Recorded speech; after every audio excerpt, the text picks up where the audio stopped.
Alma llanera.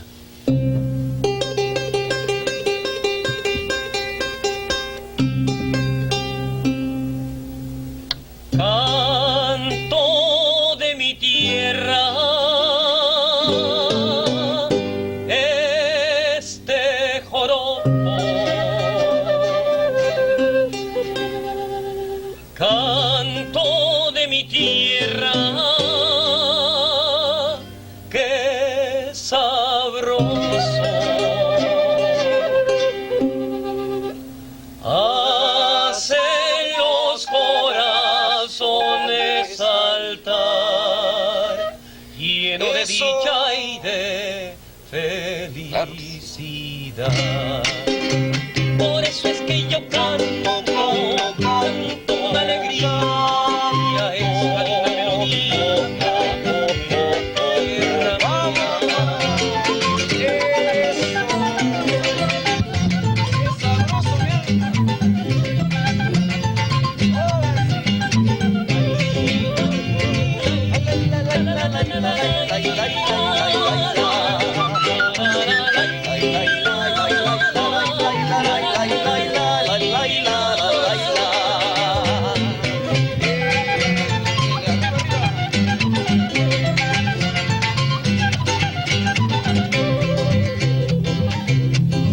Yo nací en una ribera del Arauca vibrador, soy hermano de la espuma, de las garzas de la rosa, soy hermano de la espuma, de la garza y de la rosa, y del sol, y del buen sabor. Otra más, compadre.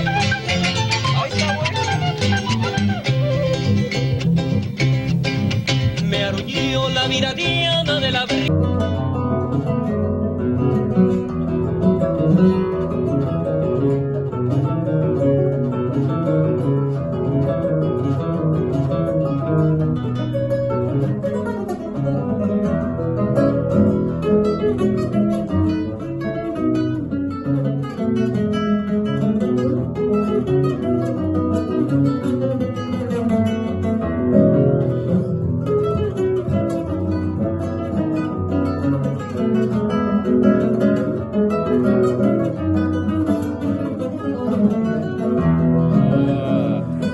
Depende. Oye, cuídate, por favor.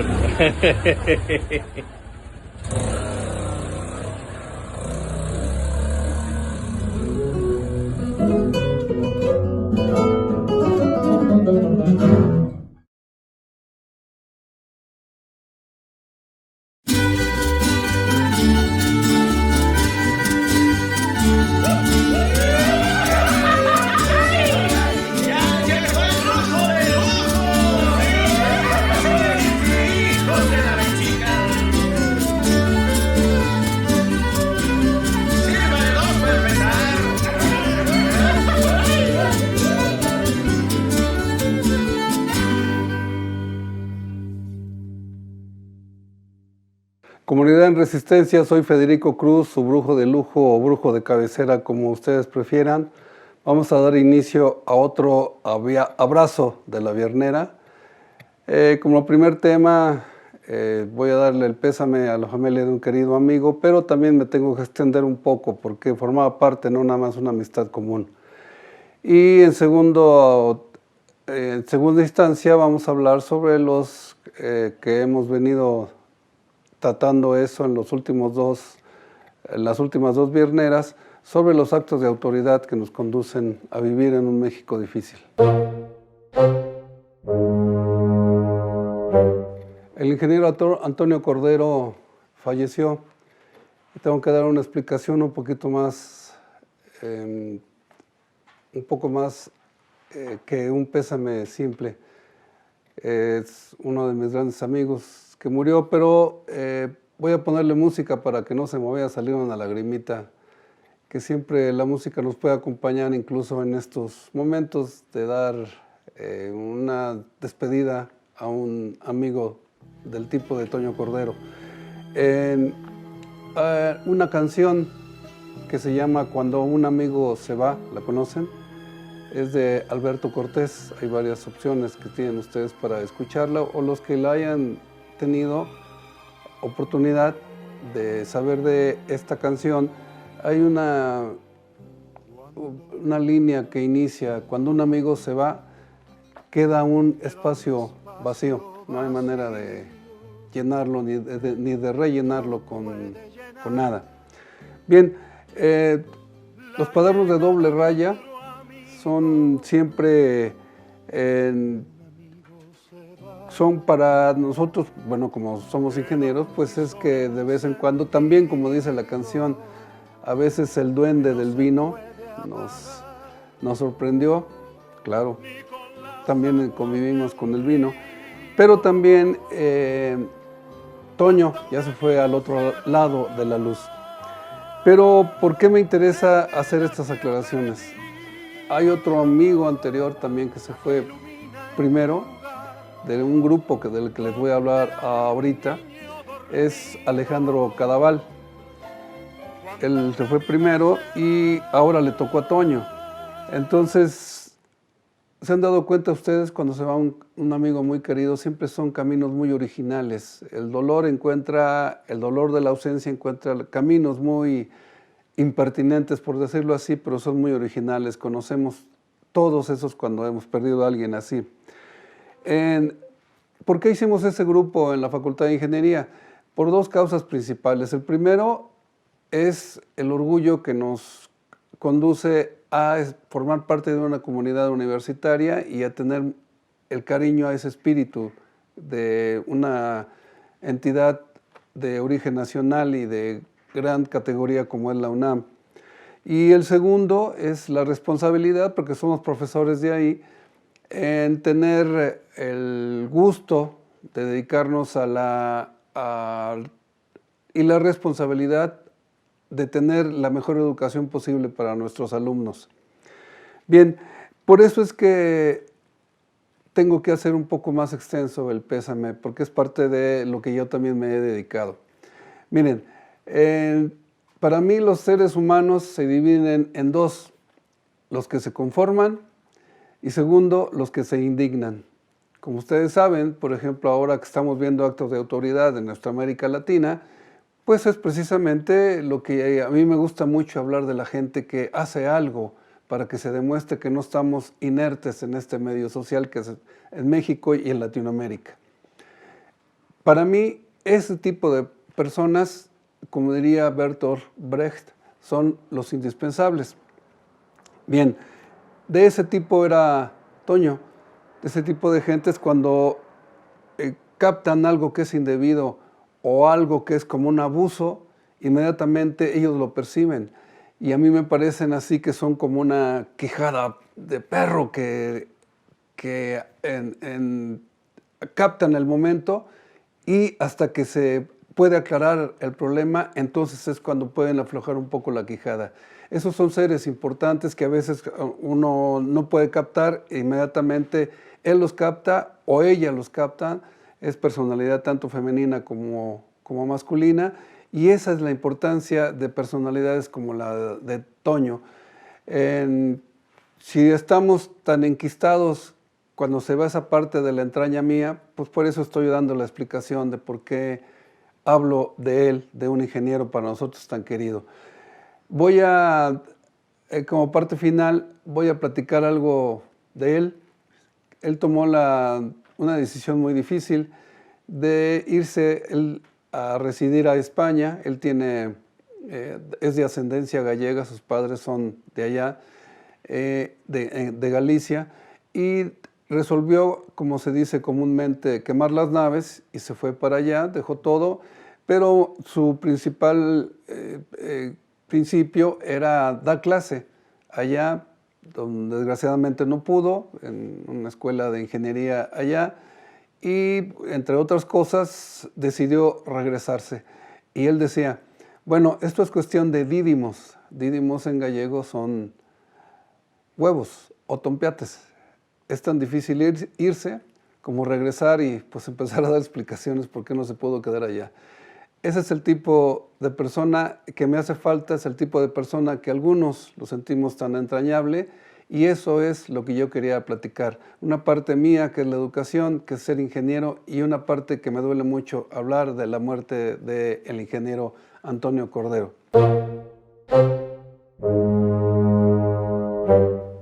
Algo que está pasando en el mundo y que yo siempre he estado ahorita muy alerta sobre lo que les he dicho en pocas palabras, pues que me está obligando a cambiar de, bueno, no a cambiar, sino a dedicarme a otra cosa que no sea hierbero, lo cual pues no es agradable platicar de eso, por la sequía que nos está abrumando a nosotros los hierberos de la Huasteca.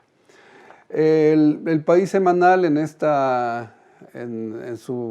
la revista que hace esta publicación española, les va a mostrar Guillermo unas fotos que sacan de la sequía que tienen allá en Cataluña, en Barcelona, y vean ustedes, así como les he mostrado el nivel que tiene el río Valles, que hay generaciones allá que en la Huasteca que no sabían que podía llegar a este grado la falta de agua.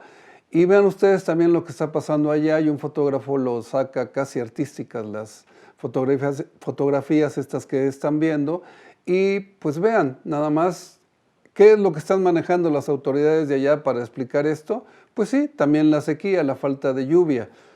Entonces, para que vean que por todos lados está esto siendo un problema, el cambio climático, y que pues las autoridades de allá darán cuenta de lo que está pasando, porque ya tomaron medidas expresas sobre el baño, sobre el agua que tiene que tomar la gente, etc.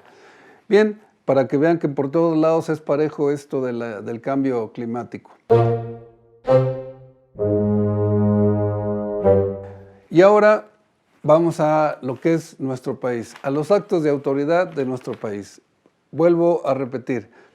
Si en Cataluña, en Barcelona tienen las autoridades dicen algo, pues bueno, pues más o menos podemos intuir que hablan con la verdad, más o menos. Pero ¿qué está pasando, por ejemplo, en la Huasteca? Miren, el viernes 12 de abril la Jornada publica esta información. La Jornada tiene un periódico hermano, que es la Jornada de San Luis, que Julio Hernández, que es articulista de la Jornada, dirige la Jornada de allá, por eso siempre tiene esta información que los otros medios no lo tienen. Ya habíamos quedado en que la información en México siempre tiene dueños, pero por fortuna la Jornada es una cooperativa, es un conglomerado de gente que cree en la información sin tener patrón que obedezca al capital.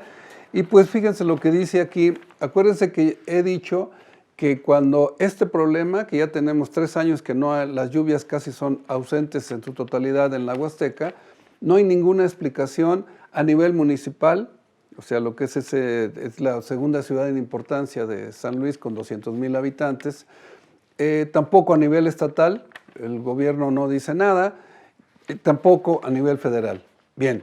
Entonces, esto transcurre, ya tiene ahorita el río Valles que se acabó totalmente, se terminó de vaciar, ya tiene como un mes, y finalmente da la cara un funcionario, y vean lo que dice. Resulta que el funcionario se llama Joel Félix Díaz, director de la Comisión Nacional de Agua en San Luis Potosí.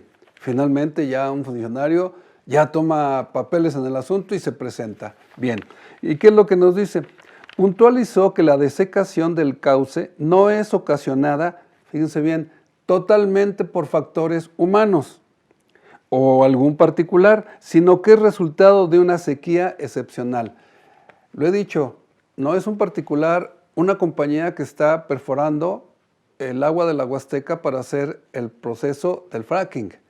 Eso no es un particular. Aquí hay algo de información que nos está faltando, pero lo envuelven en ese discurso de que estamos viendo por el problema y, por supuesto, muy profesionalmente como lo hacen, como suelen hacerlo nuestros funcionarios. Y también dijo que cuando se ha detectado que particulares, vuelvo a decir particulares, no empresas, tienen riego por derivación, que es el método más obsoleto, con el desvío del río hacia sus parcelas para hacer un riego por inundación, dice él, lo hemos cancelado y se les han aplicado sanciones, se tienen detectados y vigilados, vuelvo a decir, particulares. Ojo, bien, aquí está la foto, van a ver ustedes cómo tienen unos charquitos, lo que era el río de Ciudad Valles.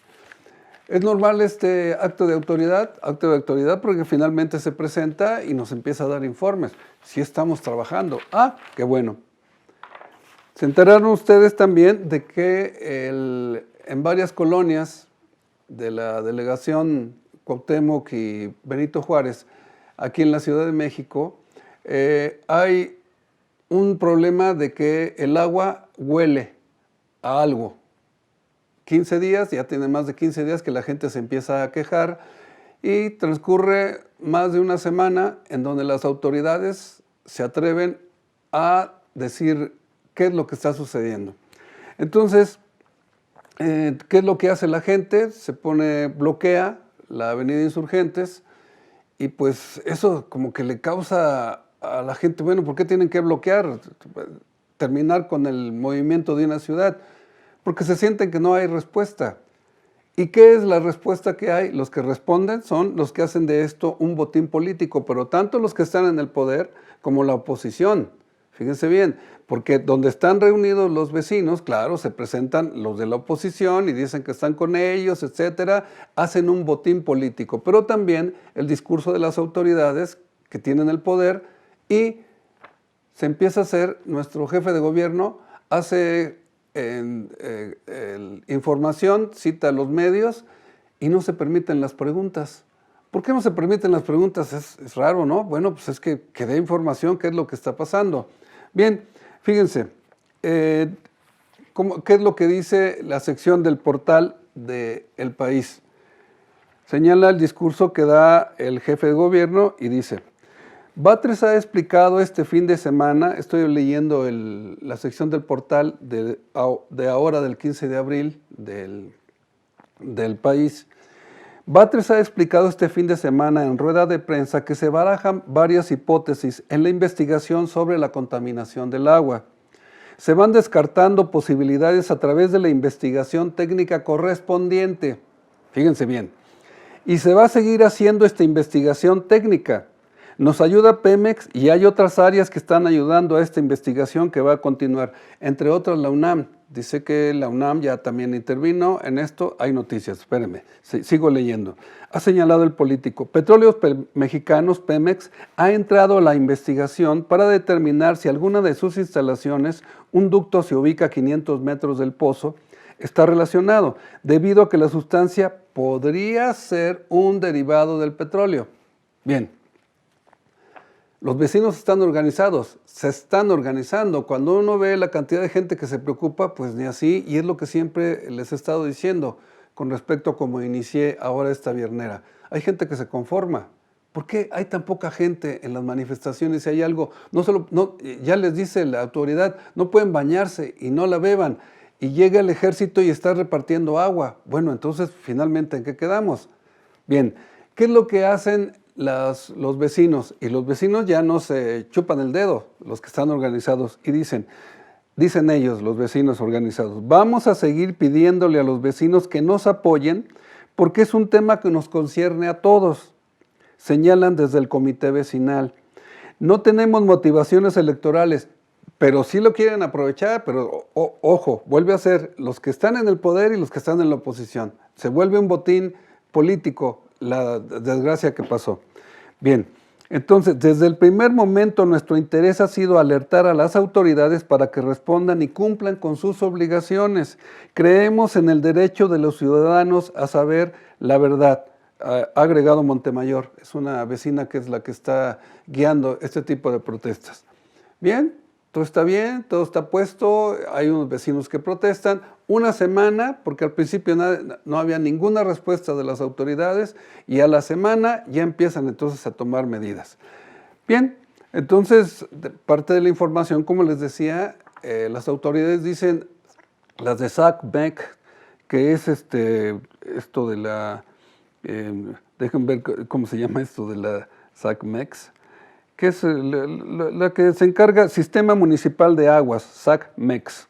Bien, entonces todo está claro y ya clausuraron 2 empresitas, por ahí los agarraron de chivos expiatorios, clausuraron 2, pero para tener esa capacidad de llenar tanta tubería, pues esas 2 empresitas pues tuvieron que aguantar, ya las clausuraron, pero no dicen qué contiene el agua.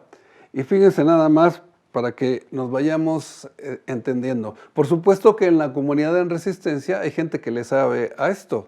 Entonces yo tengo la responsabilidad para que le sigan creyendo a su brujo, que entonces pregunto, oye, tú que trabajas en tal lugar, que es parte de nuestra comunidad en Resistencia, le digo, tú que tienes doctorado en química, ¿cuánto te tardas en hacer un estudio de unas muestras que ustedes toman en envases de cristal bien lavado y en varias zonas de donde se percibe ese olor, es donde se percibe el problema? Entonces se toman diferentes muestras. ¿Cuánto tiempo se tarda para saber qué contiene? Y dice, 1 semana. Y en nuestro laboratorio, dice, tengo un alumno que me dice que hay un problema ahí, que si los podemos ayudar. Y contesta muy rápidamente un laboratorio universitario, tenemos que estar considerados como un laboratorio que puede dar cierto tipo de información, hay que darse de alta, pues bueno, porque pueden presentarse problemas así. Bueno, pero ¿qué resulta? Fíjense nada más, para que ustedes estén enterados, aquí viene. La UNAM, ahorita va a aparecer en la pantalla, en el Infobae, UNAM analiza muestras de agua de la Benito Juárez. Esto fue lo que encontró. Bien. La universidad realizó análisis físico-químicos a 3 muestras obtenidas en la demarcación 1 semana después. La Universidad Nacional informó que en días pasados recibió muestras de agua provenientes de las zonas afectadas por supuesta contaminación de agua en la alcaldía Benito Juárez. De acuerdo con un comunicado emitido, ¿por quién creen? Química, tenemos facultad de química. Ingeniería, nosotros podemos medir si hay un contaminante del tipo de un petróleo o gasolina. Ciencias, tenemos un centro de la atmósfera. ¿No? ¿Saben a quién se lo encargaron? A la Facultad de Medicina Veterinaria y Zootecnia. ¿Y qué creen? No contiene elementos orgánicos, porque pues, ellos miden el excremento de las vacas o las meadas de los becerros o un gato, cómo huele feo su excremento, pero no pueden hacer los estudios que tienen las otras facultades, que pueden ser capaces de hacerlo. ¿No es indignante? Y claro, ya la universidad emitió que está difícil, no es que esté difícil, no lo dicen, pero no encontró huellas. ¿Huellas de qué? Pues huachicoleo. Entonces, ¿de qué se trata? ¿De que la información va a ser un botín político que tiene 15 días, que debieron estar, y ahorita dicen, ya la recomendación final, ni se bañen, ni la tomen? Bueno, por fin, ¿en qué quedamos? Eso es lo que les digo, los actos de autoridad a los que estamos acostumbrados en México. Si esto es cierto, entonces, ¿a quién le podemos creer? ¿A que nada más es un cambio de clima, que ya nos está cargando el payaso a todos en el mundo? Pues también en México los actos de autoridad, los que vuelvo a insistir que siempre pasan en nuestra América Latina.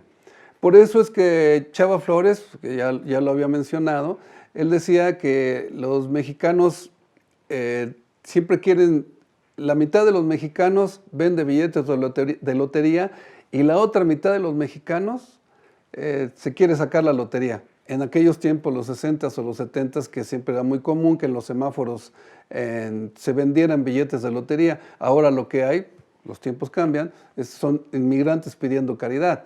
Pero en fin, son cuestión de los tiempos. Pero me refería a lo que es lo que es eso a lo que se refería a Chava Flores y que después se conoce como la charola. La mitad de los mexicanos quiere tener charola para abusar de la otra mitad de los mexicanos que no tienen charola. Es el título también de un libro que publicó Sergio Aguayo, que es un investigador del Colegio de México. Ya sé que está en la Reforma, pero no se me echen encima. Pero en fin, la charola siempre ha sido una parte que nos han educado, que con la charola se puede hacer todo en México. Esto es la información que tenemos y vuelvo a repetir, ¿por qué hay tan poca gente en la manifestación de algo tan importante que es el agua contaminada?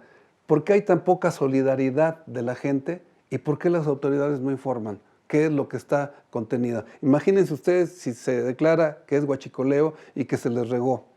En 15 días más se limpia la tubería. Vamos a esperar que nos estén diciendo la verdad. Ahora vamos a las recetas de la Yaya, que a ver si estoy muy apantallado, Yaya, con eso que nos das, el chimichurri, que ya les empecé a avisar a mis amigos de Argentina que algunos se llevan cebolla. Adelante.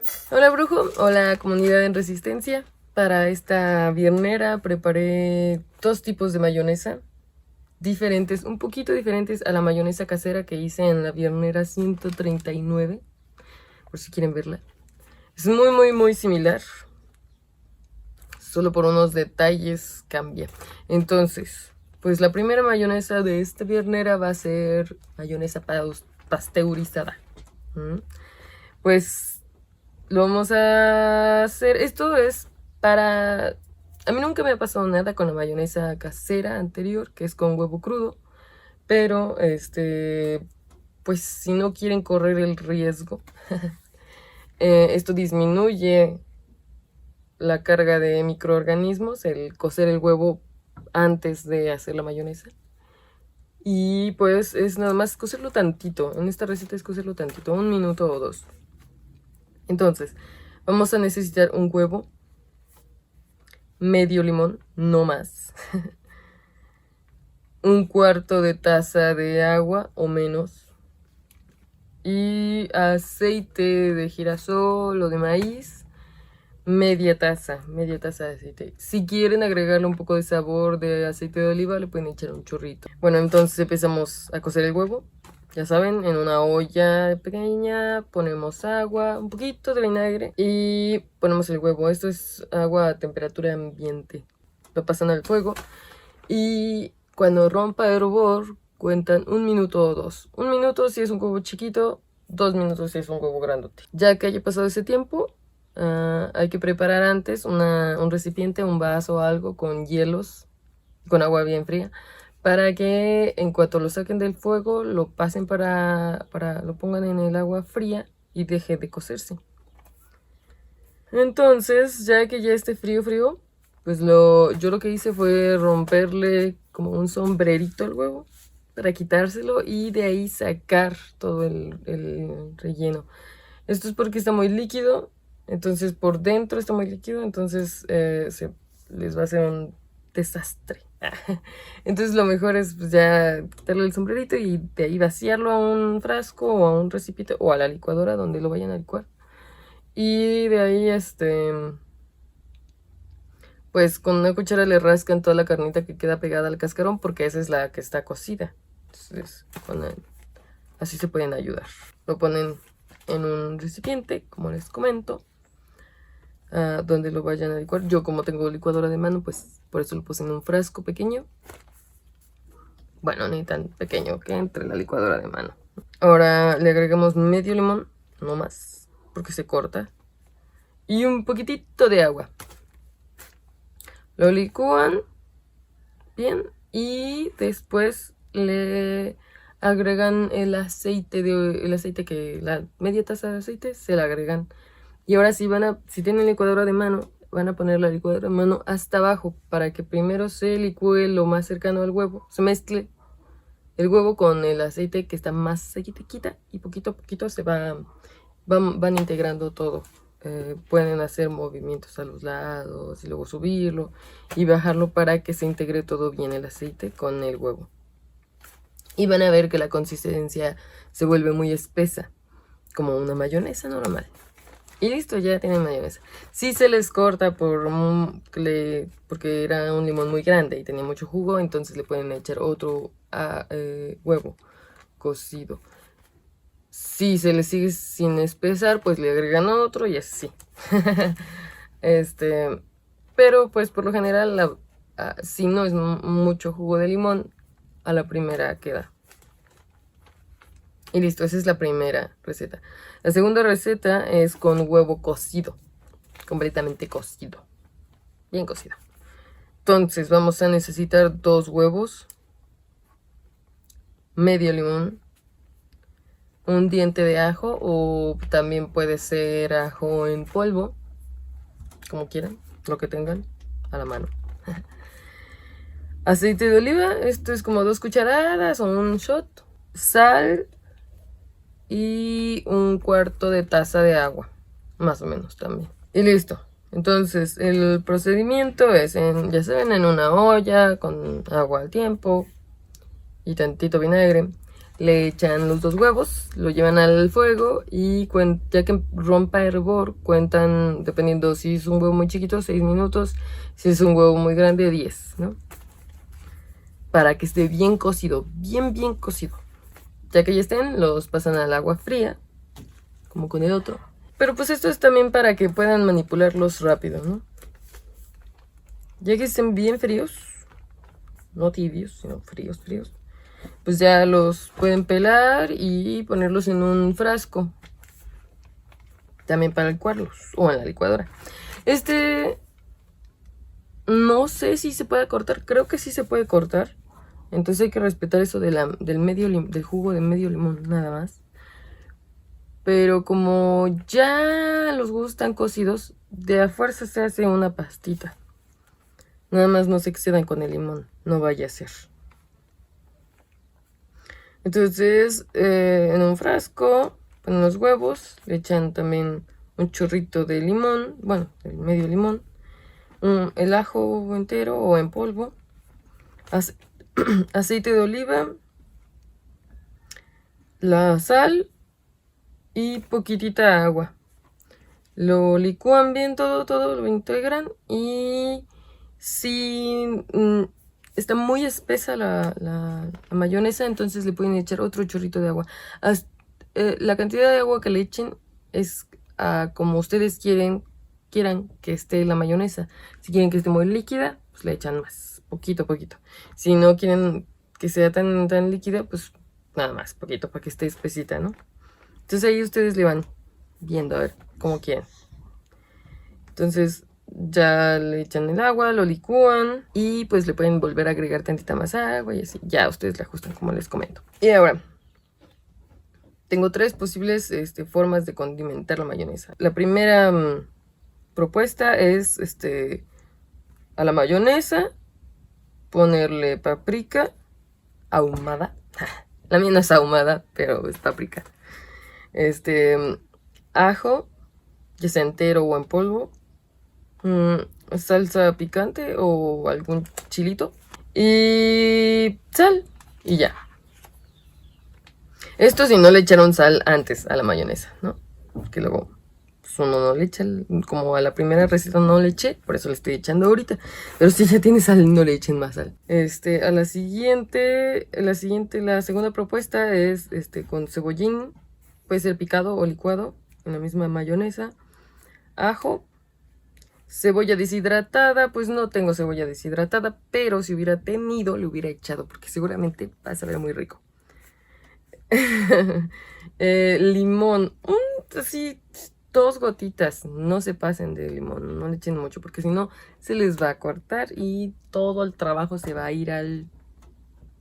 ya, va a haber que volverle a poner otro huevo y así. Entonces, si no quieren correr el riesgo, mejor ni le echen limón.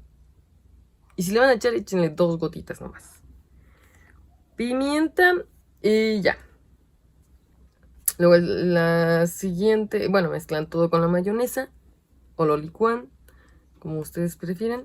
Y lo dejan que agarre saborcito un ratito y ya lo pueden consumir después. Y la tercera propuesta es con cilantro. Es ponen la mayonesa en un frasco, le echan cilantro, tantito ajo y pimienta y ya. Y bueno, ahí ajustan ustedes de sabor, ¿no? Las cantidades ahí ven ustedes como las quieren. Y listo, esas son propuestas, pero pueden hacerlo, utilizar cualquier mezcla de especias. Y si no quieren ponerle especias, solo quieren que sea la mayonesa así natural, pues así está bien rica de todos modos. Y bueno, lo pueden usar como untable, ¿no? Para echarle a un pan o para... No sé, yo hice una pasta de calabacitas con champiñones y le puse la mayonesa y deliciosísimo. Pero bueno, ustedes pues ya pueden hacerlo o usarlo para lo que ustedes prefieran. Espero que les haya gustado esta viernera. Nos vemos la que sigue y bonito fin de semana. Qué bueno, Yaya, que nos das esa información para que no estemos nosotros con esa tentación de la publicidad de que la mayonesa McCormick le ponen lo sabroso. Lo sabroso es hacer las cosas en casa, porque toda esta comida que tenemos con alto grado de concentración de conservadores, y luego nos preguntamos por qué hay enfermedades que ya no se pueden curar, que desde bebés se nos dan comida con alta concentración de conservadores. Ahora vamos a la sección de lo que Julia lea. Adelante, Julia. Hola, muy bonito viernes a todos y a todas. Espero que le estén pasando muy bien. También un saludo muy efusivo para ti, Federico. Bueno, el día de hoy, aunque estoy muy feliz, estoy muy preocupada por el agua y por lo que va a pasar con la humanidad. Siempre intento no ser fatalista y quizás mi gusto por la ciencia ficción, que no necesariamente es fatalista, tiene que ver con eso, ¿no? Con imaginar otros mundos posibles. Pero es la verdad muy difícil, dado que, pues digo, esperemos que llueva mucho más pronto, pero la verdad es que este calor sin agua es un poco terrible, es complicado. Me preocupa mucho lo que está sucediendo en la Ciudad de México con la contaminación del agua y la escasez de agua. Bueno, supongo que ustedes lo sabrán o lo habrán vivido en carne propia mucho más que yo. Pero bueno, el día de hoy quería hablar del agua. Y bueno, en realidad un libro, ya saben, pero siempre hay algo detrás del libro que recomiendo. Y antes de empezar a hablar de este libro, solo quería mandarle un saludo y un abrazo a mi mamá, que ella es una de las personas más fieles a la viernera, para como comentarles algo que ella hace, que a mí me hace admirarla todavía más de lo que ya la admiro, pero que me parece que es un excelente consejo para ahorrar y reutilizar agua, que es que mi mamá empezó a conectar la lavadora la salida del agua a un tambo, y con eso riega sus plantas. Lo que hace es usar jabón biodegradable y normalmente utiliza la segunda... el segundo ciclo de agua, porque dice que como que el primero igual está muy sucio, aunque creo que no hay tanto problema. Entonces, bueno, esa también es una solución. Yo sé que de todas formas los ciudadanos de a pie no tenemos la culpa de la escasez de agua. Sabemos que esa culpa tiene nombres de empresas, pero aún así, pues bueno, supongo que podemos hacer quizás un intento solidario con el planeta Tierra y con el agua, pues como para reutilizarla. Pues está la famosa cubeta. La verdad es que también sí está en sus posibilidades. Yo aún no la tengo, pero pues una prima mía es muy entusiasta de los lavaplatos, que pues yo antes pensaba que era algo que pues ya estaba instalado en la cocina, pero tú te puedes comprar tu lavaplatos, y el lavaplatos, una ronda, utiliza 5 litros de agua. Entonces también, pues bueno, ahí iremos viendo de qué formas seamos más amables y ahorrativos con el agua. Pero bueno, del libro que les quería hablar, yo creo que es un libro cuya adaptación está siendo, bueno, lleva meses siendo como la conversación en boga, que es pues Dune, de Frank Herbert. La verdad no recuerdo si ya lo había mencionado meses antes o no. De todas formas, creo que es un libro tan amplio que da para hacer muchas interpretaciones, para hablar de muchas cosas. Y bueno, Dune, es importante decir que aunque en 2021 y en 2024 salieron pues estas dos entregas con Zendaya y Timothée Chalamet y estos actores de Hollywood jóvenes que ahorita son muy famosos, en realidad esta obra es de 1965 y es de las obras como más importantes de ciencia ficción, porque justamente a partir de ellas muchas otras obras retomaron elementos. Por ejemplo, Star Wars. O sea, nosotros pensamos que Star Wars es como súper pionera y súper original, pero en realidad muchos elementos de Star Wars son tomados de este libro que se escribió en 1965, ¿no? Y lo que es muy interesante es que, bueno, muchas veces la ciencia ficción, o bueno, la fantasía, decía un amigo, ¿no? Que a veces como que la fantasía como que parece que quiere idealizar o replicar ciertos modelos que sabemos que en la realidad son bastante problemáticos. Por ejemplo, las monarquías, ¿no? O sea, como que la fantasía está obsesionada con los reyes, con las reinas, ¿no? Y la ciencia ficción pues también luego está muy obsesionada con las máquinas, ¿no? Es esta cosa de, ay, sí, el progreso, la producción, ¿no? Pero lo que es muy interesante de esta novela es que Dune, bueno, que además Dune está situada en 10.000 años, bueno, como en 8.000 años adelante de donde estamos, ¿no? Es el año 10.000 y no sé qué. Entonces es un futuro ya bastante distópico, donde justamente pues las acciones se desarrollan en un planeta llamado Arrakis, que es pues puro desierto, puro desierto, ¿no? No hay agua. Entonces los habitantes de ahí, bueno, a ver, o sea, los habitantes originarios de ahí, que son los Fremen, que si, bueno, si ya vieron la película, pues son estos personajes que tienen como un armamento, bueno, como un traje negro, pues justamente son personas muy ecológicas que han aprendido a sobrevivir y a reutilizar todo el agua corporal. Entonces estos trajes que usan, los destiltrajes, así les dicen en la película y en la novela, son trajes como súper evolucionados para que tú puedas reciclar la propia agua de tu cuerpo. Por ejemplo, si tú sudas, pues el destiltraje lo absorbe y como que tienes una bolsita y como que en realidad puedes tomar tu propia agua, ¿no? O sea, sucede lo mismo con la orina y con las lágrimas, ¿no? Por eso también tienen esta cosa de que pues no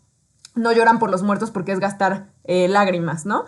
Entonces me parece muy interesante esta visión y me parece muy importante que pues esto se haya escrito en 1965, ¿no? Y que muchas veces en realidad la ciencia ficción es una forma como quizás de hiperbolizar y exagerar o alterar un poco algo que ya está ahí, ¿no? O sea, yo creo que Frank Herbert era una persona que sabía como cuáles eran los riesgos del uso desmedido del agua y de las peleas políticas por avaricia e hizo Dune, ¿no? Tan es así que les quiero leer la dedicatoria de esta novela y que dice así: a la gente cuyo trabajo va más allá del campo de las ideas y penetra en la realidad material, a los ecólogos de las tierras áridas, donde quiera que estén, en cualquier época en la que trabajen, dedico esta tentativa de extrapolación con humildad y admiración. Entonces, o sea, un visionario, o sea, realmente dijo como donde quieran que estén, en cualquier época, o sea, como que él parece como adelantarse a muchas cosas que pues terminaron sucediendo, ¿no? Frank Herbert me parece que falleció hace quizás unos 20 años, 30, entonces pues sí hay ahí como una proyección de algo que podía suceder, que ahora pues de alguna forma estamos viviendo y está sucediendo, ¿no? Por otro lado, algo que también es muy interesante de Dune es que, bueno, Frank Herbert fue un gran estudioso de la cultura oriental y de las religiones, como de la religión musulmana, ¿no? Entonces, por eso mucho de los Fremen en realidad está basado como en el Corán y en ciertas palabras del árabe, o sea, ciertos términos en realidad se parecen mucho a cómo suena el árabe. Entonces, también eso creo que de alguna forma también está un poco hablando de nuevo, de lo que está sucediendo actualmente, ¿no? De estas como guerras entre Occidente y Oriente, entre una religión que no necesariamente ese es el trasfondo, o sea, no es como una yihad que tiene que ver con una guerra santa, guerra religiosa, pero sí, pues por ejemplo, lo que está sucediendo en Israel y en Palestina también tiene un correlato de una religión que pues si bien quizás tiene ciertos puntos de contacto, pues son distintas, ¿no? Entonces también me parece que es muy, muy relevante. Y bueno, también decir de Dune que lo importante de Dune es que justamente en este mundo que es desértico, que no hay agua, por un lado los Fremen lo que quieren es como recolectar tanta, o sea, como agua como sea posible para que en el futuro puedan volver a cultivar árboles y que todo vuelva a florecer, porque se supone que en un pasado así había sido, pero más bien como al pasar los años se había acabado, lo cual pues suena bastante conocido también, ¿no? Entonces como que también hay un trasfondo ecológico por un lado.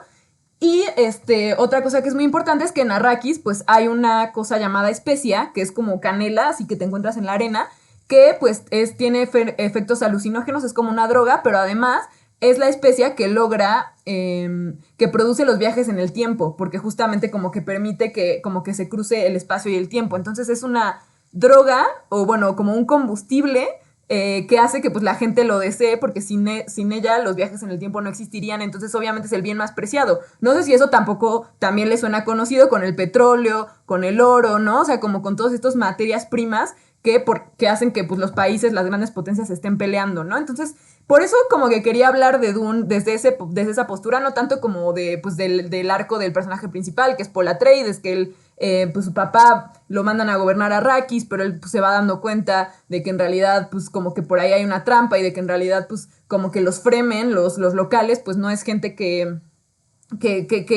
deseen ser gobernados, ¿no? Entonces también hay un trasfondo ahí como personal de una familia, de un personaje que va cambiando, pero en realidad también el trasfondo político de Dune es muy, muy importante, ¿no? Tan es así que, bueno, ya no les voy a spoilear más, porque si ya vieron las 2 películas, pues ya sabrán que queda un poco como en suspenso, porque Dune es una saga. Yo la verdad solo he leído este libro, voy a quizás en el futuro leer más, pero un poco Frank Herbert estaba muy consciente de estos héroes que son buenos y que hay todo muy bien y pues el arco de Marvel y esta persona no tiene ningún tipo de falla, pero en realidad el arco de Paul, de este personaje principal que eventualmente se vuelve un poco el líder de los Fremen, también es una advertencia de cómo también tenemos que tener cuidado con estos personajes mesiánicos o proféticos, porque al final, pues el mismo poder un poco los puede llevar a corromperse, ¿no? Si son personas no trabajadas, pues al final, por más buenas que sean y por más buenas que sean sus intenciones al inicio, pues se van